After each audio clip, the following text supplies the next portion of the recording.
감사합니다. 이렇게 귀한 자리에 불러주시고 또 존경하는 우리 황 목사님과 또 재직들 한 분 한 분 이렇게 뵐 수 있어서 얼마나 감사한지 모르겠습니다.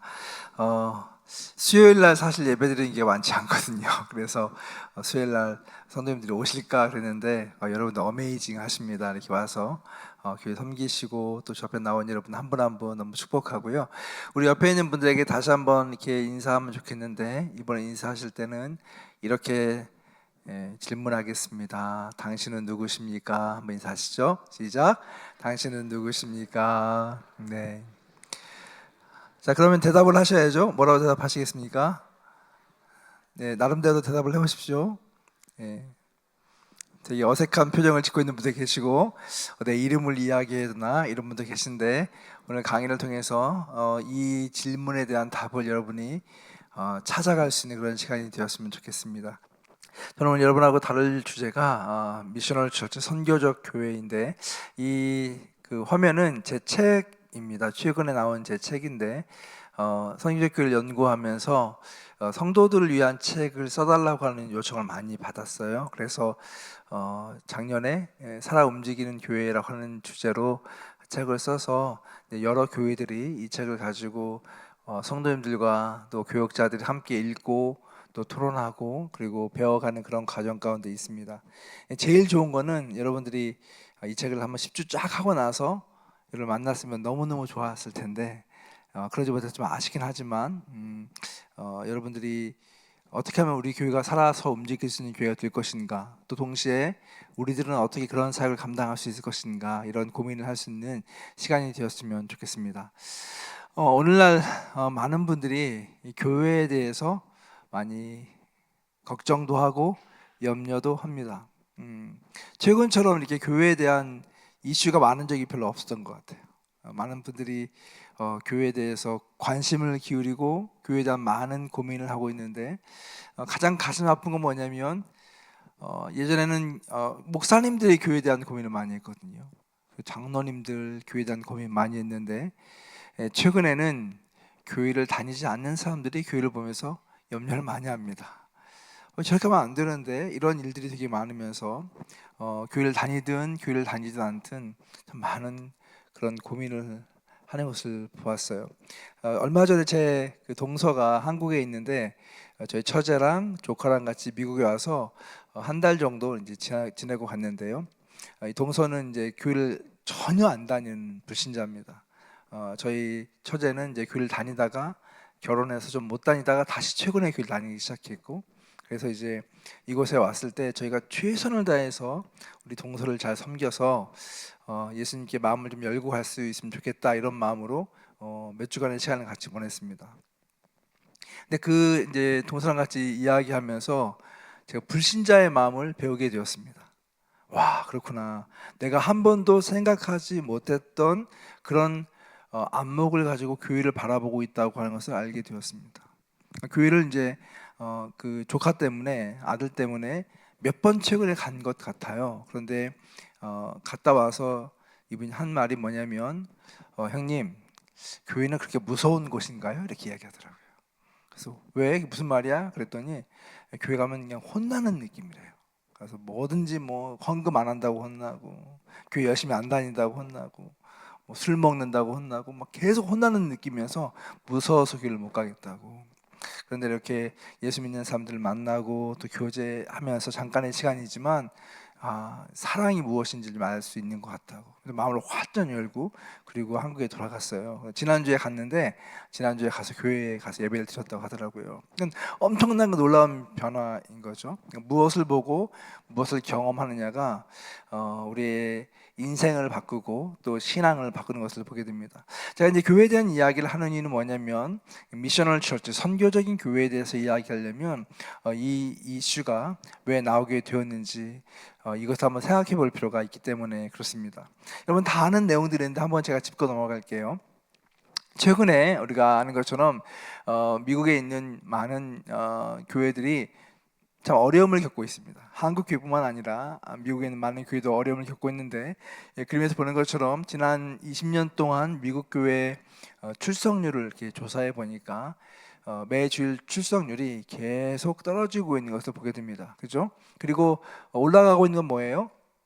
비신자, 믿지 않는 사람들의 비율은 계속 올라가고 있습니다. 그러니까 언제부턴가 이것이 이제 크로스 역전이 돼가지고 교회를 다니는 사람보다 교회를 다니지 않는 사람이 훨씬 많아지는 그런 시대를 살아가고 있습니다. 한국 교회의 모습을 보게 되면 한국의 가장 큰 건강한 교단이라고 하시는 한 교단의 그 데이터를 이제 분석해 본 것인데, 지난 10여 년 이상 동안 한국 교회가 어떻게 디클라인 되고 있는가라고 하는 것을 보여줍니다. 2012년부터 2021년, 뭐 2023년, 2025년 마찬가지로 계속 하락이 되고 있는데, 이 교회가 쇠락하는 모습이 굉장히 심각하게 우리에게 보여주고 있죠. 제가 이제 이 데이터를 보면서 놀랐던 건 뭐냐면, 한국의 성도들이 줄어들고 있다라고 하는 이야기는 사실로 많이 들어서 알고 있는데, 더 충격적인 것은 이 세부적으로 들어갔을 때요. 거기에 보통 보면 이제 유치부, 또 유초등부, 중등부, 고등부, 대학부, 청년부 뭐 이렇게 있고 장년부가 있지 않습니까? 그런데 이 데이터를 보게 되니까 모든 부서들이 유치부부터 시작해서 초등학교, 중학교, 고등학교, 대학교 모든 부서들이 다 같은 비율로 성도가 줄고 있다고 하는 것을 알게 되었어요. 그러니까 여러분 생각해 보세요. 만약 이렇게 교회가 계속 간다면 앞으로의 교회 미래는 어떻게 될까요? 여러분 어떻게 생각하십니까? 교회 미래가 굉장히 밝습니까? 아니면 어둡습니까? 이 데이터만 놓고 본다면 굉장히 어두운 현실 아니겠어요? 교회 청년들이 떠나고 중고등학교 아이들이 떠나고 초등학교 아이들이 교회를 다니지 않는 이런 현실 가운데서 10년 후가 되고 20년 후가 되면 아마 많은 교회들이 문을 닫게 될 것입니다. 그것이 우리가 직면한 현실이라고 하는 거예요. 한 가지만 제가 더 보여드릴까요? 배우자 종교를 피하고 싶은 3대 종교, 이것을 이제 어떤 사이트에서 조사를 했어요. 근데 보니까 이게 얼마나 신빙성 있는 조사인지는 사실 모르겠습니다. 저도. 그런데 이제 어떤 그 누가 재미있게 이것을 놀리려고 한 건지 모르겠지만 실제로 데이터 이렇게 투표를 했고, 배우자 종교로 피하고 싶은 3대 종교 중에서 절대 1위가 뭐예요? 기독교예요. 96.4%, 1786명이 기독교 신앙을 가지고 있는 배우자하고 결혼하고 싶지 않다라고 하는 내용이었어요. 제가 이제 이 데이터를 몇 번 보여준 적이 있는데 성도님들이 이걸 보고요 전혀 안 놀라요. 다 알고 있었던 것인지 아니면 믿을 수 없는 데이터인지 모르겠지만 그만큼 교회에 대한 신뢰도가 많이 떨어져 있다라고 하는 것을 보면서 사실 교회 안에 있는 성도들, 또 교회 바깥에서 예수를 알지 못하고 교회를 다니지 않는 사람들 다 어떻게 교회에 대한 그런 안타까운 그런 마음을 가지고 있다고 하는 것을 보게 되는 것이죠. 저는 여러분들에게 이렇게 질문하고 싶습니다. 과연 교회는 무엇일까요? 교회는 무엇을 위해서 존재하는 것일까요? 예수님께서 당신의 교회를 세우시고 그리고 그 교회에 대해서 말씀하신 장면들이 성경에 기록이 되어 있습니다. 예수님이 베드로의 신앙 고백 앞에서 베드로가 얘들아 사람들이 나를 누구라고 하더냐라고 이야기했을 때 베드로가 뭐라고 이야기합니까? 주는 그리스도시요 살아계신 하나님의 아들이십니다. 이렇게 고백했을 때 우리 예수님께서 뭐라고 말씀하시냐면 바요나 시몬아 내가 복이 있도다. 내가 너의 이 믿음의 고백 위에 내 교회를 세우겠다라고 말씀하셨어요. 그런데 그러면서 뭐라고 말씀하셨냐면 내 교회를 세울 것인데 내 교회는 어떠한 음부의 권세도 교회를 이길 수 없다라고 말씀하셨어요. 믿으십니까? 주님께서 그렇게 말씀하셔서 주님의 선포예요. 주님의 교회, 믿음에 세워진 교회는 그 어떠한 음부의 권세가 와도 교회를 무너뜨릴 수 없다라고 하는 것이 주님의 말씀이셨는데 오늘날 교회를 보게 되면 교회가 너무 연약해요. 너무나 정말로 깨지기 쉽고 너무나 많은 상처를 갖고 있는 교회들이 많습니다. 바람만 불면 무너질 것 같은 그런 교회들이 우리 가운데 얼마나 많은지 몰라요. 그렇기 때문에 우리는 이 교회라고 하는 것이 무엇일까? 교회가 도대체 그 본질적인 그 존재의 이유와 목적과 또 교회가 나아갈 방향이 무엇인가라고 하는 것을 심각하게 생각해 볼 필요가 있다고 하는 것입니다. 여러분들은 아마 우리 교회가 이제 50년 됐나요, 목사님? 교회가 50년 역사를 가졌기 때문에 교회에서 뭐 50년 동안 신앙생활 하신 분도 계실 거고, 아니면 이사를 오거나 아니면 여러 가지 이유로 인해서 교회에 새로 오신 분도 계시겠지만, 그러나 교회에서 5년, 10년, 20년, 30년, 뭐 40년, 50년 이렇게 평생을 교회에서 신앙생활하면서 교회에 익숙한 그런 분들이 사실 많이 계실 것입니다. 여러분에게 묻습니다. 우리가 오랫동안 교회를 다니고 신앙생활을 해왔는데 과연 교회의 존재 이유는 무엇일까요? 교회는 무엇을 위해서 존재하는 것일까요? 교회는 어떤 교회가 건강한 것일까요? 주님께서 교회를 세우셨을 때 이 교회를 통해서 이루고자 하는 것이 무엇이었을까요? 가장 기본적인 질문이에요.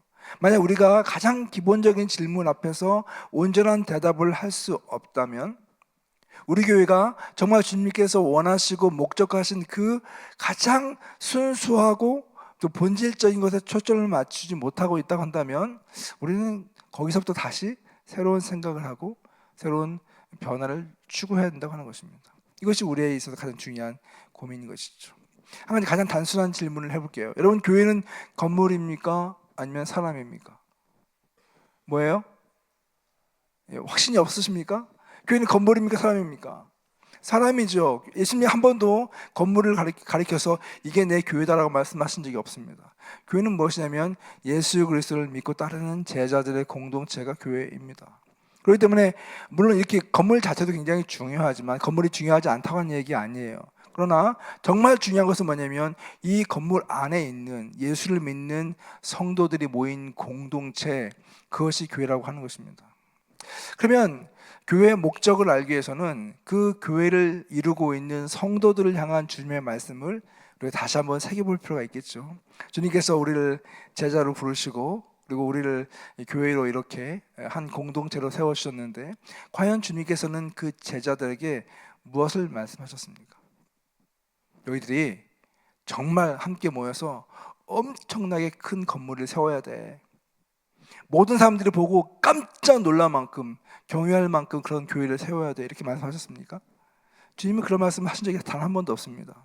주님께서 제자들에게 하신 말씀들이 여러 가지가 있지만 가장 중요한 말씀을 하나씩 뽑으러 간다면 저는 마태복음, 마가복음, 누가복음, 요한복음, 사도행전에 있는 이 말씀이라는 생각을 합니다.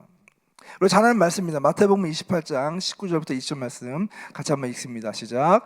너희는 가서 모든 민족을 제자로 삼아 아버지와 아들과 성령의 이름으로 세례를 베풀고 내가 너에게 분부한 모든 것을 가르쳐 지키게 하라. 아멘. 여러분, 이 말씀을 우리가 대유임령이라고 이야기합니다. 그렇죠? Great Commandment, 가장 위대한 명령을 주님께서 제자들에게 하셨어요. 한번 제가 질문할게요, 여러분. 이 질문을 예수님께서 언제 하셨습니까? 사역을 시작하실 때 하셨습니까? 아니면 사역 중간에 하셨습니까? 아니면 사역을 다 마치고 가장 마지막에 하셨습니까? 가장 마지막에 하셨죠. 마태복음 28장 18절, 19절, 20절 말씀은 마태복음이 끝나는 마지막 장 마지막 구절이에요. 주님께서 제자들에게 모든 사역에 대해서 다 이야기하시고 하나님 나라에 대한 비밀을 이야기하고 난 다음에 마지막으로 제자들에게 너에게 가장 중요한 하나님의 말씀을 전한다 하시면서 하신 말씀이 이것이에요. 너희는 가서 모든 민족으로 제자를 삼아 아버지와 아들과 성령의 이름으로 세례를 베풀고 내가 너에게 분부한 모든 것을 가르쳐 지키게 하라. 예수님께서 이 말씀을 하나의 교훈으로 이야기하신 것이 아니라 그분의 유언으로 제자들에게 하신 말씀입니다. 그런데 마가복음 16장 15절은 이 말씀을 이렇게 기록했어요. 같이 한번 읽습니다. 시작. 너희는 온 천하에 다니며 만민에게 복음을 전파하라. 네. 누가복음 24장 48절은 이렇게 기록하고 있습니다. 시작. 너희는 이 모든 일의 증인이다. 또 요한복음 20장 21절요. 시작. 아버지께서 나를 보내신 것 같이 나도 너희를 보내노라. 예수님께서 마태복음, 마가복음, 누가복음, 요한복음, 이걸 사복음서라고 이야기하는데 예수님의 삶과 행적을 기록한 말씀의 가장 마지막 구절에서, 마지막 부분에서 제자들에게 하신 이 말씀을 각기 다른 버전으로 기록을 해놓고 있어요. 여러분 보시면 알겠지만 약간의 용어가 다르고 표현은 다르지만 그 핵심 내용은 같습니까? 다릅니까? 같아요. 너희가 온 천하에 다니면서 만민에게 복음을 전하고 너희가 나의 증인이 되어라. 그것을 위해서 내가 너희를 세상으로 보낸다 라고 하신 말씀이 성경에 나와 있는 말씀입니다. 그리고 우리 잘 아는 것처럼 예수님께서 지상사역을 다 마치셨어요. 그리고 나서 이제 하늘로 승천하시기 전에 제자들이 모이지 않습니까? 근데 모여있는 제자들에게 이제 하늘로 승천하시면서 마지막으로, 진짜 마지막으로 하신 말씀이 사도행전 1장 8절 말씀이에요. 같이 한번 읽어볼까요? 시작. 오직 성령이 너에게 임하시면 너희가 권능을 받고 예루살렘과 온 유대와 사마리아와 땅끝까지 이르러 내 증인이 되리라. 여러분, 주님께서 진짜 마지막으로 모든 지상사역을 마치고 하늘나라로 승천하시기 전에 제자들에게 다시 하신 말씀이에요. 반복적으로 하신 말씀이에요. 오직 성령이 너에게 임하시면 너희가 권능을 받을 것인데 그 권능의 능력을 힘입어서 너희가 예루살렘과 온 유대와 사마리아와 땅끝까지 이르러서 너희는 내 증인이 될 것이다. 여러분, 예수님께서 말씀하시는 너희가 열방으로 나아가서 나의 증인이 되어라, 제자를 삼아라 하고 말씀하신 이 내용은 어쩌면 우리에게 있어서 제자로서의 선택사항이 아니라고 하는 것을 주님은 말씀하고 있는 것이에요. 무엇입니까? 우리가 예수를 믿고 성령을 받으면, 성령이 우리 가운데 오셔서 나의 삶의 주인이 되시면 우리 삶의 가장 중요한 한 가지가 변화가 되는데, 그것은 내가 내 자신을 위해서 사는 삶이 아니라 하나님을 위한 존재로 내가 거듭나게 된다고 하는 것입니다. 하나님이 나에게 계획하시고 원하시는 것을 이루어 드리는 삶을 살게 되는데, 주님이 원하시는 것은 단 하나예요. 그것은 네가 유명해지고 네가 돈을 많이 벌고 네가 이 땅에서 편안하게 살고, 여기에 주님은 별로 관심이 없어요. 주님이 가장 중요한 관심은 무엇이냐면 우리를 통해서 하나님이 의도하셨던 그 복음이 열방 가운데 증거가 될 수 있는가. 너희가 이 땅을 살아가면서 예수 그리스도의 제자로서 또한 예수님의 증인으로서의 그 삶을 살 수 있는가라고 하는 것에 예수님이 가장 큰 관심이 있다고 하는 것입니다. 물론 주님께서 우리가 불행하게 사는 것을 원하는 것은 아닙니다. 그러나 우리가 증인의 삶을 살게 될 때 우리는 이 세상 사람들이 경험할 수 없는 가장 중요하고 가장 가치 있는 것을 소유하고 누릴 수 있는 존재가 된다고 하는 것입니다. 여러분, 역사를 한번 보세요. 우리 잘 아는 것처럼 교회는요, 예수님의 제자들이 이제 이 복음의 말씀을 붙잡고 그것을 살아내는 그런 공동체로서 세워지게 됩니다. 그것이 교회의 모습이었잖아요. 근데 우리가 성경을 보게 되면, 성경에 보면 마태복음, 마가복음, 누가, 요한, 사도행전을 보게 되면 예수님의 제자들이 활동했던 내용들이 예루살렘을 중심으로 이루어진 것을 보게 됩니다. 그래서 우리는 성경을 보게 되면 예루살렘이 엄청 크고 엄청 유명하고 엄청 많은 사람들이 아는 것처럼 생각할 수 있겠지만, 그림에서 보는 것처럼 1세기 기독교는 그 어떤 사람도 주목하지 않는 저 변방의 작은 나라에, 그것도 나라를 잃어버린 소수의 사람들이 믿는 이상한 종교에 불과했었어요. 여러분, 이것을 잘 아셔야 됩니다. 예수 그리스도의 복음을 받아들였던 제자들이 환영을 받고 많은 사람들에게 이 복음을 전할 수 있는 환경 가운데 있었던 사람들이 아니라 사실은 배척을 당하고 그 누구도 그들의 말에 귀를 기울이지 않는 그런 시대 상황 가운데 그들의 복음 사역이 시작되었다고 하는 것입니다. 여러분, 성령이 임했어요. 실제로 그들이 예수님의 말씀을 붙잡고 함께 모여서 마가의 다락방에서 기도하기 시작했을 때 성령이 임하게 되었습니다. 근데 성령을 받은 성도들이 어떤 변화가 일어나게 되었습니까? 예수의 말씀대로 그들이 예수의 증인으로 살기 시작합니다. 마가의 다락방에서 나와서 그들이 각기 다른 방언으로 예수님의 말씀을 전하기 시작했습니다. 그래서 베드로가 설교했을 때 하루에 3,000명, 5,000명씩 회개하고 죽게 돌아온 놀라운 일들이 있었어요. 이거 잘 아시는 내용이잖아요. 근데 여러분 보십시오. 예수님의 제자들에게 복음을 증거하고 주의 교회가 이렇게 막 부흥하는 것 같이 보이는 이 상황이 과연 얼마나 지속되었습니까? 저는 성경을 보면서 제일 이해가 안 가는 부분이 바로 이 부분이거든요. 왜냐하면 교회가 시작돼서 이제 막 부흥하려고 하고 이제 막 뭔가 우리가 어떤 일을 할 수 있다고 하는 그런 시점이 되었을 때 교회에 핍박이 오기 시작합니다. 근데 그 핍박이 얼마나 심했는지요. 사도행전 8장 1절에 보면 이렇게 기록되어 있어요. 같이 한번 우리 큰 소리를 읽어볼까요? 시작. 그날에 예루살렘에 있는 교회에 큰 박해가 있어 사도 외에는 다 유대와 사마리아 모든 땅으로 흩어지니라. 여러분, 성경을 보다가 이 구절을 한번 보시면서 약간 의아해 해본 적 없으십니까? 저는 사도행전 1장, 2장, 3장, 4장, 5장 말씀 쭉 읽어가다가 막 교회가 성장하고 부흥하고 와, 막 익사이팅해지고 있는데 갑자기 교회에 핍박이 와서 스데반이 돌에 맞아 죽기 시작하고 그리고 막상 8장이 되어버리니까 뭐라고 했냐면 교회에 큰 박해가 있는데 사도 외에는 모든 성도들이 다 뿔뿔이 흩어졌다 이렇게 기록되어 있어요. 팬데믹을 경험해 봤기 때문에 2년 동안 교회 문을 거의 못 열었잖아요, 여러분. 그래서 그 2년 동안 교회를 못 열면서 진짜 이 말씀대로 목회자는 교회에 남아 있고요, 성도님들은 다 각 집에 있더라, 이런 상황이 있었어요. 그때 저도 마찬가지로 교회 사역하면서 할 수 있는 게 뭐냐면 카메라 보면서 설교 녹음하고 녹화하고 가끔씩 성도들에게 전화하고 이게 전부였습니다. 성도들 어떻게 지내고 있을까? 제가 섬기고 있던 교회에서 팬데믹 기간 동안에 너무 성도들이 보고 싶은 거예요. 그래가지고 교육자들이 머리를 짰어요. 어떻게 하면 성도들을 볼 수 있을까? 네, 뭐 너무 심하니까 교회에 모일 수는 없고, 그래서 어떻게 했냐면 드라이브 스루 미팅을 했습니다. 그래서 성도님들이 차를 타고 이렇게 주차장으로 오잖아요. 그러면 교육자들이 중간중간에 서 있는 거예요. 그리고 이제 성도들이 지나가면서 차에서 이렇게 인사하면서 무슨 카퍼레이드 하듯이 이러고 지나갔어요. 근데 너무 놀라운 건 뭐냐면 이렇게 지나가고 있는데 차가 계속 들어오고 지나가고 있는데 이제 거의 끝날 때쯤 되면 이제 띄엄띄엄 있으니까요. 마지막 시점쯤 되면 성도들이 막 울어요. 그래서 창문을 살짝 내리고 뭐라고 이야기하냐면 목사님 보고 싶어요. 우리 언제 다시 만날 수 있어요? 막 이랬거든요. 저는 그때 감을 잡았죠. 와, 하나님께서 이 팬데믹을 통해서 엄청난 변화를 주시겠구나. 성도들이 교회를 이렇게 사모하고 또 모이는 것에 대한 이런 갈증이 있기 때문에 다시 팬데믹이 끝나고 모이게 되면 엄청난 부흥이 있지 않을까. 예배 때마다 막 눈물로 기도하고 예배 때마다 회개가 일어나고 막 성도를 서로 사랑하고 이런 일이 있지 않을까, 이런 기대감을 했거든요. 근데 그런 일이 발생했습니까, 여러분? 안타깝게도 다시 모였더니 절반이 안 보여요. 뿔뿔이 흩어졌는데 진짜 흩어졌어요.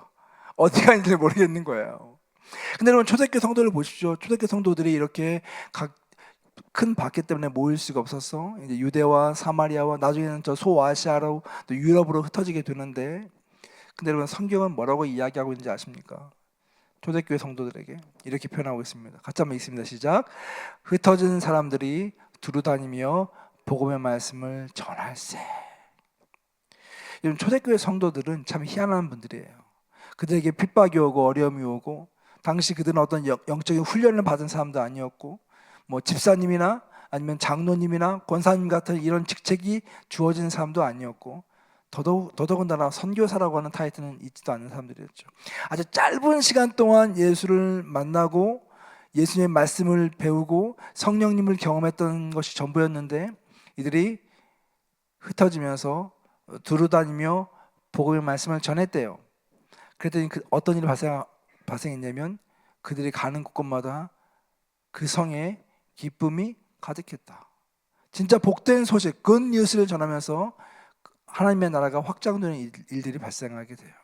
그리고 여러분, 역사적으로 보게 될 때 4세기가 되면 교회의 지형이 어떻게 바뀐지 아십니까? 여러분, 이 그림 다시 한번 보세요. 교회가 여기서 시작되었어요. 아주 소수의 사람들이 예수를 믿었어요. 그런데 4세기가 되니까 교회가 예루살렘, 이스라엘에서 시작됐던 이 교회가 중동으로, 아프리카로, 유럽으로 전역으로 흩어지면서 교회가 세워지게 됩니다.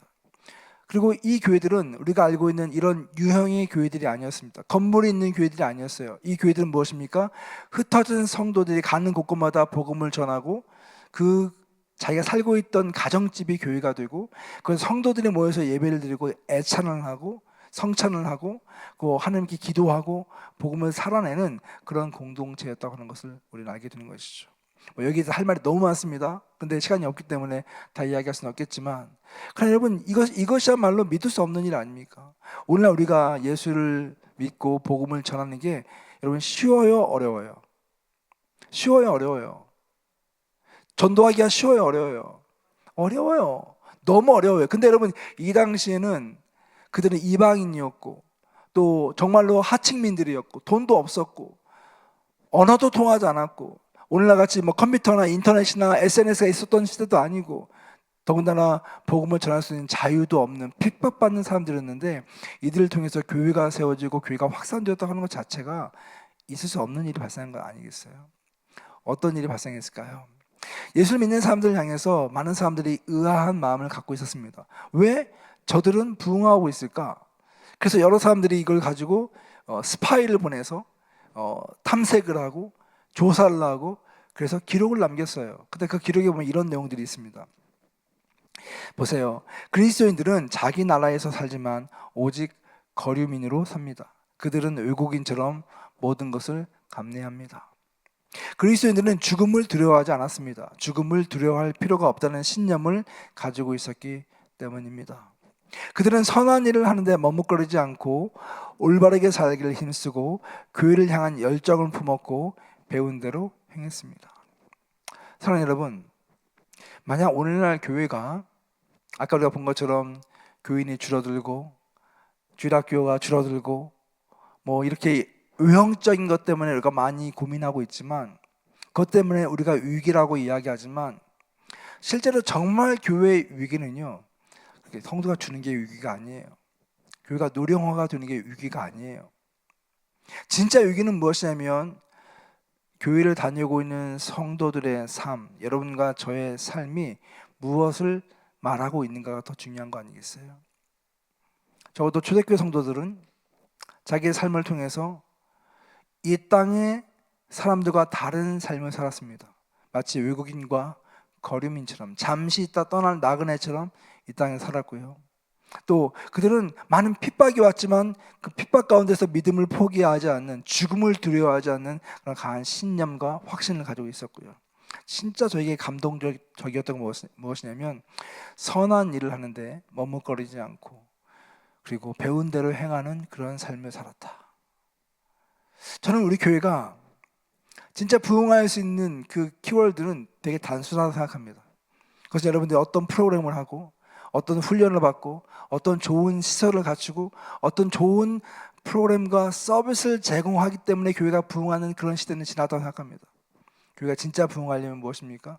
교회를 다니고 있는 여러분과 제가 예수 그리스도의 말씀을 하나님의 말씀으로 받아들이고 그 말씀을 나의 삶 속에서 살아내기 위해서 우리가 몸부림치게 될 때, 우리 가운데 한 명, 두 명이 예수 그리스도의 선교사로서, 사역자로서, 교회로서 우리가 있는 일상의 삶에서 그 복음을 살아내기 위해서 몸부림치게 될 때, 그러한 간증이 누군가에게 감동이 되고 누군가의 심장과 누군가의 마음을 뒤흔들어서 자기의 삶의 방향을 바꾸게 되고, 당신이 믿고 있는 그 예수, 당신이 믿고 있는 그 복음을 나도 한번 들어보겠다고 하는 그런 변화가 우리 주변에 있게 될 때, 그때 교회는 진짜 파동을 일으키고 변화를 일으킬 수 있다고 하는 것이에요. 그렇기 때문에 여러분, 우린 지금 포기할 때가 아닙니다. 지금 우리가 교회에 대한 어떤 비관적인 이야기할 때가 아니에요. 진짜 중요한 것은 무엇입니까? 우리가 어떻게 그러한 삶을 살아낼 수 있을 것인가를 고민하고, 비록 작고 연약하고 한계가 많은 우리지만 우리의 삶 가운데서 그런 삶을 살기 위해서 노력하는 그런 운동이 우리에게 필요하다고 하는 것입니다. 우리 목사님이 이번 주제를 미셔널 처치라고 이야기했는데, 미셔널 처치는 단순하게 이야기하면 이런 내용입니다. 어떤 새로운 프로그램이라든가 어떤 미셔널 선교를 열심히 하자 이런 교회가 아니에요. 진짜 중요한 의미는 무엇이냐면, 교회가 어떻게 하면 본질을 회복할 것인가, 그 부르심의 본질을 회복할 것인가가 미셔널 처치예요. 그러니까 어떻게 보면 많은 사람들이 이걸 배우고 나면 이런 얘기하죠. 왜 선교적 교회라는 이야기를 붙입니까? 그건 그냥 교회 아닙니까? 이런 이야기해요. 맞습니다, 여러분. 미셔널 처치 운동은 우리가 어떤 새로운 선교 활동을 하자는 것이 아니라 원래 교회에 주어졌던 그 사명을 다시 회복하고 그 사명을 위해서 존재하는 교회가 되자고 하는 운동이 바로 선교적 교회 운동이에요. 저는 이 운동을 하면서 이 미셔널 처치라는 말이 없어지면 좋겠어요. 그냥 모든 교회들이 이런 교회가 되면 좋겠다고 하는 것입니다. 그렇지만 우리가 한번 개념적으로 뭔가 변화가 필요하니까 이런 교육도 필요하겠죠. 다 아까 이야기한 것처럼 교회에 대한 정의를 내릴 때 선교적 교회를 좀 더 이해하기 위해서요, 이 두 가지 정의를 알 필요가 있는데, 교회란 과연 무엇인가라고 하는 것입니다. 한번 같이 읽어보겠습니다. 시작. 교회란 세상으로부터 부름받은 하나님 나라 백성의 공동체이다. 여러분, 교회를 정의 내릴 때 가장 단순한 정의는 이런 것입니다. 교회란 세상으로부터 부름받은 하나님 나라 백성의 공동체이다. 아까 제가 그래서 예수 그리스도의 제자들이 모인 공동체가 교회라고 이야기했습니다. 근데 여기 중요한 말이 있습니다. 교회는 어디로부터 부름받았습니까? 세상으로부터 부름받았기 때문에 우리 성도님들은 세상의 가치와 세상의 목적을 위해 살아가는 것이 아니라 새로운 하나님 나라의 가치를 가지고 모여있는 공동체예요. 그렇기 때문에 세상과 구별되고 세상과 다른 삶의 양식을 갖게 되어 있죠. 그런데 예수님께서 교회를 이야기할 때 이 정의로 교회를 정의 내린 것이 아니라 거기에 한 가지 더 정의를 주셨어요. 그러니까 동전의 양면 같은 것인데, 그 다음 정의가 이런 것입니다. 같이 한번 읽습니다. 시작. 교회란 세상의 구속을 위해 세상으로 보냄받은 백성의 공동체다. 아멘. 여러분, 교회라고 하는 것은 무엇입니까? 교회는 우리끼리 모여서 즐겁고 행복한 것에서 그치는 것이 아니라 세상의 구속을 위해서 세상으로 보냄받은 백성의 공동체라고 하는 것입니다. 아까 우리가 본 것처럼 요한복음 20장 21절 말씀, 아버지께서 나를 보내신 것처럼 나도 너희를 보내노라. 아까 제가 여러분들에게, 여러분 옆에 있는 분에게 물어보라고 했잖아요. 당신은 누구십니까? 한번 다시 한번 물어볼까요? 시작. 당신은 누구십니까? 얼굴 보고 물어보세요. 시작. 당신은 누구십니까? 여기에 답이 있지 않을까요? 예수님께서 뭐라고 말씀하셨냐면, 아버지께서 나를 보내신 것처럼 나도 너희를 보내노라. 이걸 한마디로 이야기하면 이것이 무엇이냐면 선교라고 하는 단어입니다. 미션이라고 하는 단어는요, 보냄을 받다라고 하는 뜻이에요. 보냄을 받다. 여러분, 하나님께서 선교의 하나님이라고 하는 것을 믿으십니까? 하나님께서 이 땅을 구원하시기 위해서 너무 희한한 방법을 사용하시는데, 성부 하나님께서 성자 예수님을 이 땅에 보내셨어요. 선교사로 이 땅에 보내셨잖아요. 근데 예수님께서 이제 하늘로 승천하신 다음에 제자들에게 누굴 보내주시냐면 성령을 보내주십니다. 그리고 성부, 성자, 성령 삼위일체 하나님께서 다시 누구를 보내냐면 예수님의 제자들, 그의 교회를 세상으로 보내십니다. 그래서 이 선교의 역사는 보냄의 역사입니다. 하나님 스스로 자기 자신을 보내셨고, 삼위일체 하나님께서 다시 예수의 제자들인 교회 공동체를 세상으로 보내시면서 너희가 이 땅에서 감당해야 될 가장 중요한 사명이 있는데, 이것은 너희가 이 땅에 살면서 하나님 나라의 복음을 전하고 그의 통치와 그의 다스림을 드러낼 수 있는 공동체가 되어야 한다고 말씀하시는 거예요. 그래서 저는 선교교회를 좀 정의하면서, 선교교회는 바로 이런 것입니다. 하나님의 선교적 사명을 실천하기 위해서 그리스도를 따르는 제자들의 성령 공동체다라고 하는 것을 제가 여러분에게 말씀을 드리고 싶어요. 한번 같이 읽어볼까요? 시작. 하나님의 선교적 사명을 실천하기 위해 그리스도를 따르는 제자들의 성령 공동체다.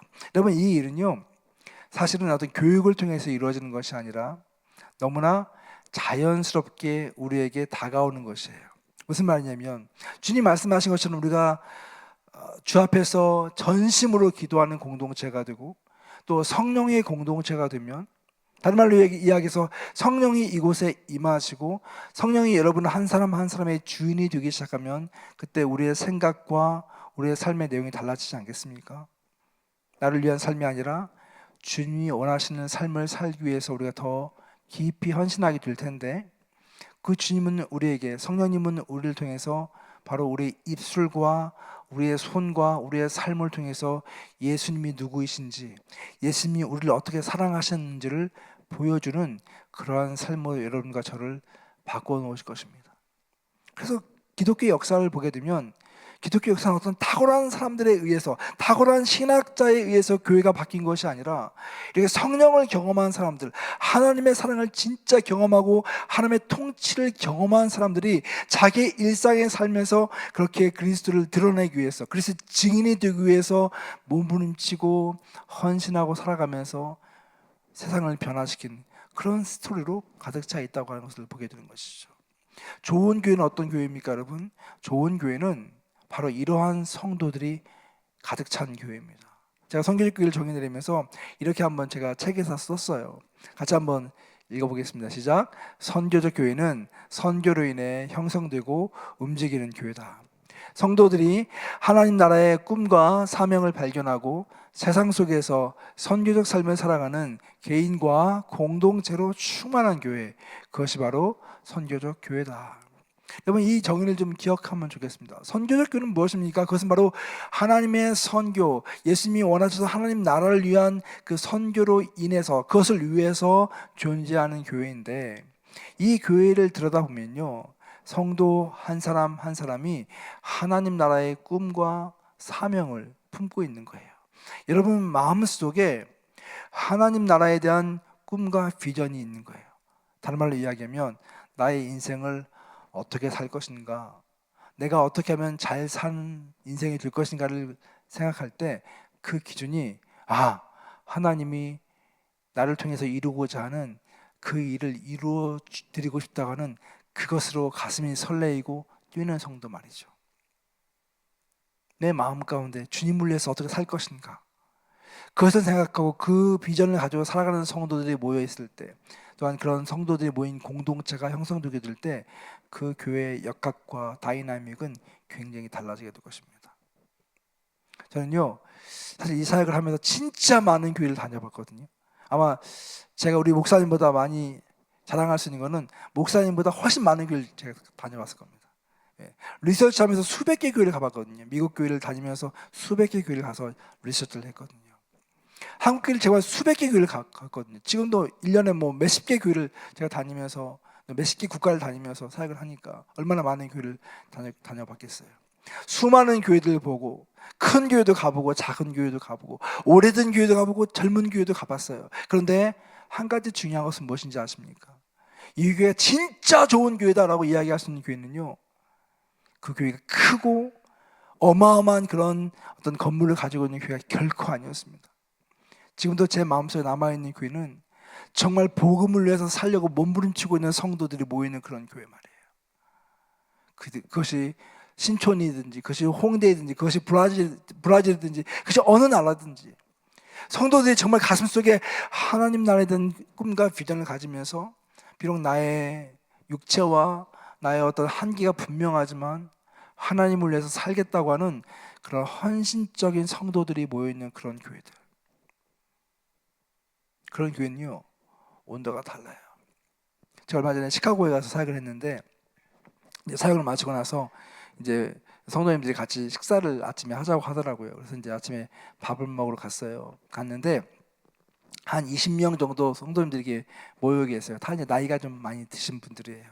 근데 그 이제 가장 대표가 되시는 한 장로님께서 이제 저에게 이렇게 이야기하는 거예요. 목사님, 오늘 모인 이 성도님들은요, 되게 좀 전우 같은 사람들이에요. 그러는 거예요. 그래서 왜요? 그랬더니 제가 20년 전에 우리 교회에서 이제 선교를 하기 위해서, 단기 선교를 하기 위해서 중동에 있는 어느 나라를 방문하게 되었대요. 의료 선교팀을 구성해가지고. 근데 가서 그곳에서 고생을 엄청 많이 했는데 너무너무 좋았대요. 그래서 복음을 전하고 의료 선교를 하고 그러면서 그때 시작된 선교를 20년이 지난 지금까지도 한 해도 거르지 않고 계속 이 사역을 감당하고 있다고 하는 거예요. 그러면서 거기 있는, 이제 젊었을 때 만났지만 이제 나이가 들어서 어떤 분은 70이 되시기도 하고, 그 장로님은 거의 80이 되셨는데, 이렇게 이제 뭐 50대, 60대, 70대, 80대들이 모여서 이 20년 동안 사역을 했으니까 얼마나 똘똘 뭉쳤겠어요. 근데 그 장로님이 저한테 하신 말씀이 진짜 너무 제 마음을 울렸어요. 목사님, 제가 나이가 들어가고 제가 할 수 있는 것이 많지 않지만 제가 거동할 수 있고 움직이는 그날까지 이 선교는 계속할 것입니다. 왜냐하면 하나님께서 이 사역을 우리에게 주셨기 때문에 그렇습니다. 너무 멋있는 말 아닙니까? 별로 안 멋있어요? 너무 멋있지 않습니까? 저는 그 이야기를 듣고 너무 가슴이 설레었어요. 와, 이런 분이 진짜 하나님의 제자지. 이런 분이 진짜 선교적 삶을 살아가고 있지. 일상의 삶에서 우리가 하나님의 나라를 위해서 존재하고 살아간다고 하는 이 의식을 가지고 있다고 한다면 우리는 굉장히 많은 변화들을 경험하게 될 것이에요. 여러분 보세요. 기존의 교회들은요, 이렇게 건물이 있고 성도들을 이 건물로 얼마나 많은 성도가 모일 수 있는가가 성공의 척도였습니다. 그래서 우리가 보는 뭐 메머드급 교회들, 메가처치라고 이야기하죠. 수천 명, 수만 명이 모이는 교회들 향해서 우리는 정말 대단한 교회야라고 이야기할지 모르겠어요. 근데 주님이 보시는 관점은 그게 아니라고 말씀하셨죠. 주님은 무엇을 의미합니까? 너희들이 모여서 함께 예배하면 어떻게 그들을 다시 세상으로 보낼 것인가? 그래서 우리가 있는 일상의 삶에서 복음을 전할 수 있는 그런 삶을 살아내는 성도들이 만들어지고, 그런 성도들이 훈련되어지고, 그런 성도들이 그런 간증이 있게 될 때 그 교회는 진정한 선교적 교회가 될 수 있다라고 하는 것입니다. 어떻게 선교적 교회는 성도들을 세상으로 보내는가라고 하는 고민을 많이 하게 되었어요. 왜냐하면 많은 교회들이 선교적 교회를 꿈꾸고 또 성도들과 함께 이런 사역을 하기 원하지만 실제로 참 너무 어려운 것이기도 하는 거죠. 그런데 이제 너무 놀라운 것은 제가 현장 연구를 하면서 한 가지 굉장히 중요한 것을 배우게 되었습니다. 오늘날 선교적 교회로서 부흥하고 성장하고 있는 수많은 교회들을 보고 연구하게 되었는데, 그들이 가지고 있는 공통적인 한 단위가 있었습니다. 그것은 무엇이냐면 성도들을 세상으로 보내는데 한 사람씩 보내는 것이 아니라 공동체로 그들을 보냈다고 하는 것입니다. 그리고 예수님께서 제자들을 전도 여행을 보내세요. 70인 제자들에게도 전도 여행을 보내시는데 한 가지 질문을 드릴게요. 예수님이 한 명씩 따로 보냈습니까? 아니면 둘씩 짝을 져서 보냈습니까? 이게 되게 질문이 유치하지 않습니까? 그죠? 여기서 한 명이요 그러면 정말 곤란합니다. 예수님께서 제자를 보내시는데 몇 명씩 보내시냐면 둘씩 셋씩 짝을 지어서 보내십니다. 저는 여기에 의미가 있다고 보거든요. 사도 바울이 선교 여행을 갑니다. 사도 바울이 굉장히 똑똑하고 잘하는 사람이었습니다. 그런데 그가 1차, 2차, 3차 세계 선교 여행을 다니는데 혼자 갔습니까? 아니면 팀으로 같이 갔습니까? 공동체로 함께 그가 그 사역을 했던 것을 보게 됩니다. 여러분, 예수님의 사역은 항상 공동체에서 그 사역이 이루어지게 됐는데, 오늘날 선교적 교회로서 새로운 갱신을 이루고 부흥을 이루고 있는 교회를 가보니까 너무 놀랍게도 그들이 그런 단어를 쓰더라고요. 미셔널 커뮤니티, 선교적인 공동체. 성도들이 모여있는 작은 소그룹들이 성도들만을 위한 공동체가 아니라 함께 그리스도의 복음을 위해서 살아가는 그런 공동체를 형성하기 위해서 굉장히 많이 노력하고 있는 것을 보게 되었어요. 이런 선교적 공동체는 쉽게 이야기하면 교회 안에 있는 작은 소그룹 단위의 모임을 뜻하는 것이죠. 아마 여러분 교회에도 뭐 셀이라든지 아니면 구역이라든지 뭐 어떤 형태로든지 소그룹이 분명히 있지 않겠습니까?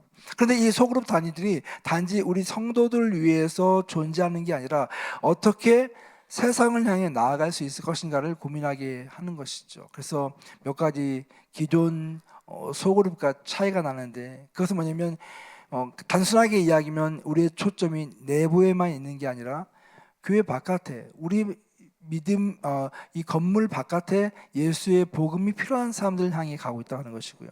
또 두 번째는 이 사역을 혼자 하는 게 아니라 공동체적으로 한다고 하는 특징이 있고, 세 번째는 단지 어떤 교제, 펠로우십에서 끝나는 것이 아니라 어떻게 우리가 함께 하나님의 선교를 감당할 수 있을 것인가라고 하는 것을 고민하면서 그런 사역을 실제적으로 실현해 본다라고 하는 것입니다.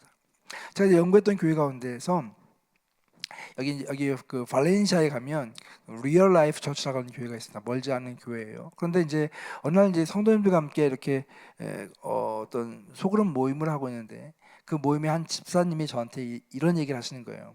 자기 딸이 얼마 전에 이사를 가서 새로운 교회를 가게 되었는데, 미국 교회를 갔는데 목사님, 그 교회가 되게 좀 희한하더라고요. 그러는 거예요. 그래서 왜요? 그랬더니 이 교회가 뭐 이름은 잘 모르겠는데 뭐 별명이 하나 붙어 있어요. 그래서 그 별명이 뭐냐면 배운 대로 사는 교회라고 하는 별명이 붙었다는 거예요. 그래서 그런 교회가 있어요? 목사님 그 교회 이름 알면 좀 알려주세요. 근데 얼마 있다가 또 어떤 모임을 가게 됐는데, 그 모임 가운데 이제 영어권 사역자들이 모였어요. 근데 이야기를 하다가 발렌시아의 한 교회가 굉장히 빠르게 성장하고 있고 굉장히 유명한 교회가 되었는데, 이 교회의 별명이 배운 대로 사는 교회라는 거예요. 제가 그 교회 이름을 알게 되었죠. 그 교회 이름이 Real Life Church였어요. 근데 너무 궁금해가지고 바로 이제 그 주에 그 교회를 찾아가게 되었습니다. 그래서 이제 몇 주에 걸쳐서 그 교회 예배를 드리면서 왜 이 교회는 성도들이 배운 대로 사는 교회가 되었을까를 이제 알기 위해서 이제 탐문 조사를 하게 되었죠.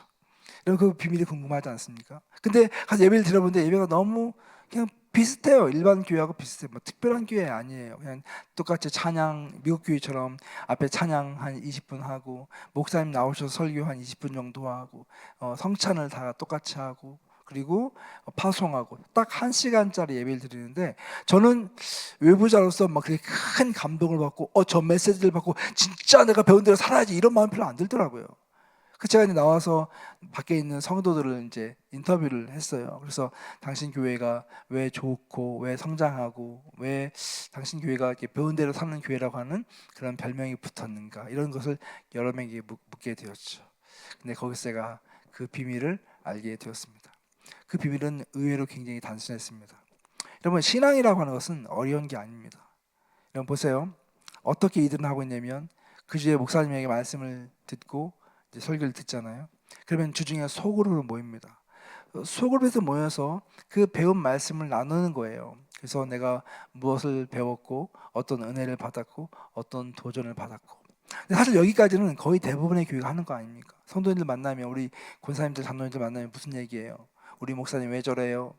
우리 교회 이 모양이에요. 이런 얘기 안 하시잖아요. 여러분 모이면 뭐 은혜 받았고 정말 너무 좋았고 뭐 이런 얘기 하시지 않겠습니까? 그렇죠? 찔리는 분이 있으면 좀 찔리시기 바랍니다. 근데 너무 은혜 받은 이야기를 나누잖아요. 근데 거기서 끝나는 것이 아니라 이들은 어떻게 하냐면 이 배운 말씀을 어떻게 함께 살아낼 수 있을 것인가를 같이 고민하는 겁니다.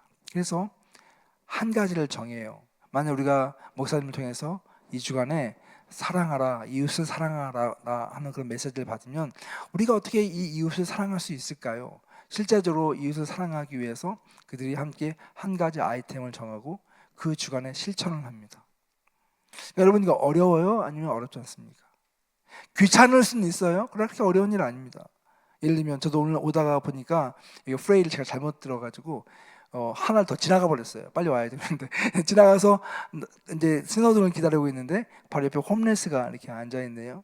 그래서 그냥 지나갈 수 있지만 제가 배운 대로 살기 위해서 제 차 안에 이렇게 이제 그 캐시가 아니고 맥도날드 카드를 제가 많이 가지고 다니거든요. 그래서 바로 옆에 있어서 창문을 내리고 그분에게 카드를 2장 드리면서 God bless you, God loves you. 그리고 제가 이제 이곳에 왔어요. 아주 심플한 거죠. 귀찮을 수 있지만 어려운 건 아니거든요. 일상의 삶 속에서. 근데 이들이 공동체로서 하나의 아이템을 정하고 지역을 섬기기 위해서 한 가지 사역을 합니다. 그런데 이분들이 하는 이야기가 너무 놀라운 거예요. 그 교회에 수십 개의 소그룹이 있는데, 수백 개의 소그룹이 있는데 그 소그룹들이 한 달에 한 번 혹은 한 달에 2번씩 지역을 섬기기 위해서 함께 나아갑니다. 각기 다른 방식으로 지역에 나가서 그리스도의 사랑을 전하고 복음을 실천해요. 때로는 그들이 거리를 청소하기도 하고 아이들을 위해서 이벤트를 만들기도 하고 또 홈리스를 돕기도 하고 하는 일들을 쉬지 않고 여러 소그룹들이 매년마다 또 매달마다 일을 합니다. 이것이 쌓이고 쌓이다 보니까 주변에 있는 사람들이 이렇게 이야기하는 거예요. 이 교회 성도들은 달라요. 이 교회 성도들은 배운 대로 살아가는 것 같아요. 이런 교회는 성장할까요? 성장하지 않을까요? 미국에서 가장 빠르게 성장하는 교회가 되었어요. 가장 많은 젊은이들이 모이고 그 안에 정말 복음의 감격이 있고 또 예수를 믿지 않다가 예수 믿게 된 사람들이 또 동일한 방식으로 복음을 살아내는 삶을 살아가고 있는 것을 보게 되었어요. 여러분, 복음을 살아낸다고 하는 것은 물론 어떤 분들은 특별한 소명을 가지고 또 해외 선교지에 가서 뭐 어려운 곳에 가서 복음을 전하는 그런 소명을 가진 사람도 있죠. 그러나 대부분의 성도들은 일상의 삶을 살아가면서 그 일상의 삶 속에서 내가 어떻게 그리스도의 제자로서 이 복음을 증거하며 복음의 증인이 될 것인가를 고민하는 성도들이 대부분일 것입니다. 아마 여러분과 저와 같은 사람들이죠. 그러나 우리들이 비록 어떤 특별한 선교지로 파송을 받지 않았다고 해서 우리에게 선교적 사명이 없는 것이 아니라 동일한 사명을 갖고 있지만 우리가 부름받은 그 장소가 다르다고 하는 것을 여러분 인식하셔야 돼요. 다른 말로 이야기하면 우리는 모두 예수 그리스도의 제자이면서 동시에 예수님의 선교사로 보냄을 받았다고 하는 것입니다. 여러분이 있는 그 자리, 여러분이 있는 그 가정, 여러분이 있는 직장, 여러분이 있는 그 지역사회, 여러분이 만나는 모든 사람들이 사실은 복음이 필요한 사람들이고 그리스도의 증인됨의 삶을 통해서 복음이 증거되어야 되고 전해져야 될 대상자라고 하는 것을 우리가 인식할 수 있다면 바로 내가 있는 이곳이 선교지이고 우리가 선교사로서 어떻게 살아갈 것인가라고 하는 것을 고민하게 된다라고 하는 것 아니겠어요? 저는 제가 제 책에도 썼지만 이런 사역을 하면서 어떻게 하면 한인교회에 이런 사역을 접목할 수 있을 것인가라고 하는 것을 고민을 많이 했어요. 그리고 이제 수년에 걸쳐서 여러 가지 임상 실험을 하게 되었죠. 너무 감사하게도 저와 함께 이제 네트워킹을 하고 사역하는 그 교회들이 저에게 그런 요청을 많이 했어요. 교수님, 어떻게 하면 저희 교회에 이런 선교적인 소그룹을 만들고 이런 사역을 할 수 있을까요? 그래서 이제 여러 교회들이 각각 다른 형편 가운데서 자기들에게 맞는 이런 사역을 찾아서 실험을 하기 시작했어요. 어떤 교회는 새로 교회를 개척해서 이런 사역을 하기도 하고, 어떤 교회는 오래된 전통적인 교회인데 이 교회 성도들을 선교적으로 살아낼 수 있도록 하기 위해서 다양한 소그룹을 만들기도 하고, 그리고 다양한 사역들을 시도하면서 한 가지 제가 배운 것이 있습니다. 사실 저는 처음에 이 사역이 미국 사람들이니까 가능하다 생각을 했었거든요. 그런데 과연 이민자들, 이렇게 바쁘게 힘들게 살아가고 있는 이민자들이 이런 사역을 할 수 있을까? 굉장히 회의적이었거든요. 근데 하나님께서 저의 생각을 완전히 바꿔놓으셨어요. 우리에게 주님의 DNA가 있고 성령님이 우리 가운데 임하시게 될 때 하나님은 아주 창의적인 방식으로 그분의 사역을 할 수 있도록 우리의 눈을 여시고 우리의 삶을 여시는 것을 보았습니다. 제가 여기 이제 많은 사진들이 있지만 어느 한 교회가 하고 있는 이런 선교적 소그룹 사역이에요. 이 사역들은 그냥 뭐 교회가 목사님이 이런 사역 하세요라고 일을 준 게 아니라 성도들이 이 메시지를 받아들이고 같이 고민하면서 내가 일상의 삶에서 어떻게 이런 선교적 삶을 살 수 있을 것인가를 고민하고 그런 비슷한 고민을 하고 있는 성도들이 함께 모여서 공동체를 만들고 이런 사역을 하면서 형성된 공동체예요. 전체 교회 한 60개 정도의 공동체가 있는데 이렇게 창의적인 소그룹이 20개 이상의 소그룹들이 있습니다. 생기기도 하고 뭐 없어지기도 하고 그렇지만요. 근데 어떤 사역들이 있는지 아세요? 굉장히 일상적인 것입니다. 어떤 분은 꽃꽂이를 하고 어떤 분은 요리하는 걸 너무너무 좋아해요. 이분의 나이는 75세예요. 여기 75세 넘으신 분도 계시고 더 젊으신 분도 많이 계시죠. 75세 할머니신데 이분이 이 메시지를 받고 자기가 좋아하는 것, 꽃꽂이와 요리를 통해서 사람들에게 복음을 전하고 싶은 거예요. 그래서 클래스를 열어요. 그래서 주변에 있는 분들을 초청해서 오게 하고 뭐 클래스라고 해서 뭘 가르쳐 주는 게 아니라 함께 요리를 만들고 꽃꽂이를 해요. 매주마다 모여가지고. 그리고 교제를 나누는 겁니다. 그리고 관계가 형성되었을 때 그들에게 복음을 전하게 이런 전략을 가지고 있는 거죠. 근데 너무 좋은 것은 놀라운 것은 뭐냐면 올 때마다 이 젊은 아줌마들이 요리를 해갖고 집에 가잖아요. 누가 제일 좋아하겠어요? 남편이 제일 좋아하더래요. 매주마다 가라고, 갔다 오라고. 또 갔다 오면 어느 날은 꽃꽂이를 갖고 와서 하고 이런 걸 배우면서 일상의 삶에서 복음을 전하는 거예요.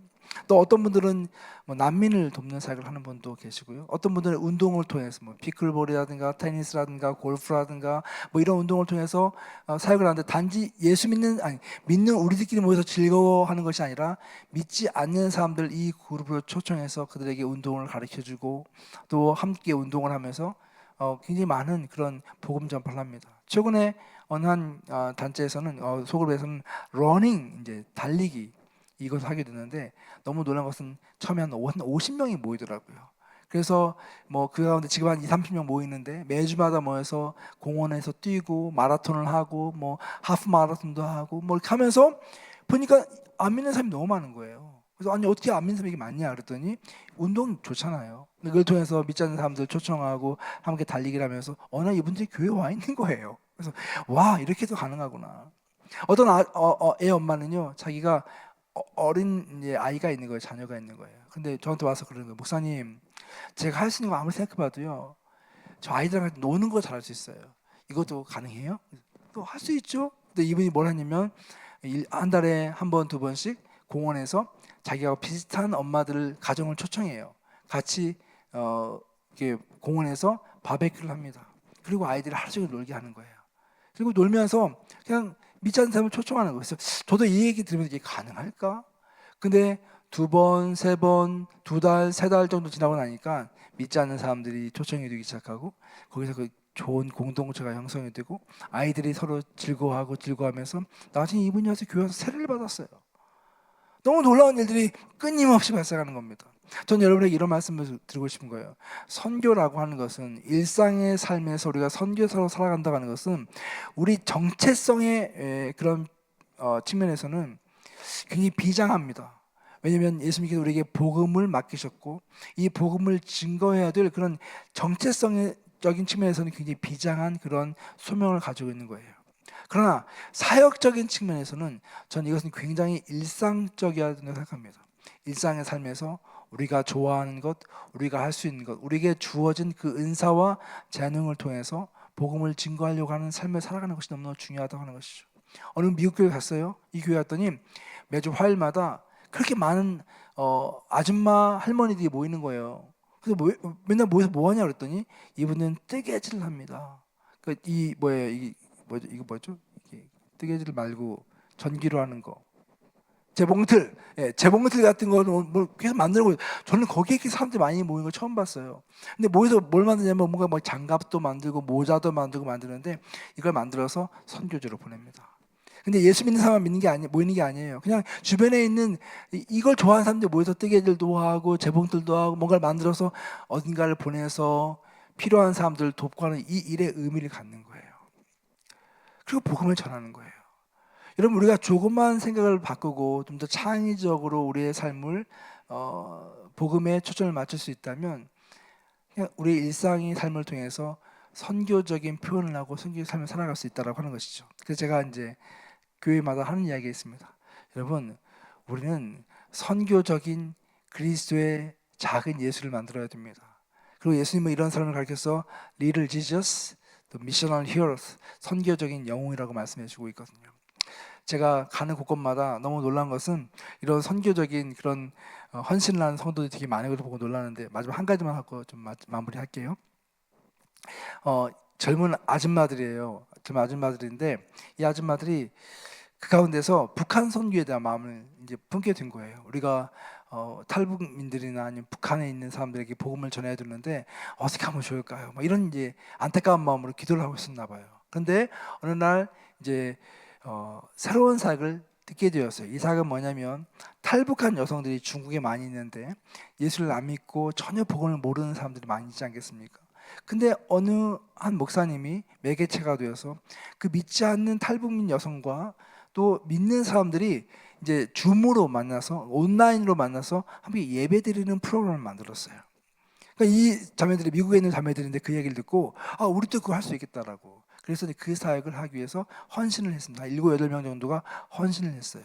그리고 이분들은 뭐냐면 일주일에 한 번씩 1대1로 줌으로 북한 탈북 여성을 만나가지고 예배를 드려주는 건데, 이 말이 안 되는 게, 탈북 여성들은 예수를 안 믿는 사람들이고 성경책도 없고 교회를 잘 몰라요. 근데 예배를 같이 드리는 게 말이 안 되잖아요.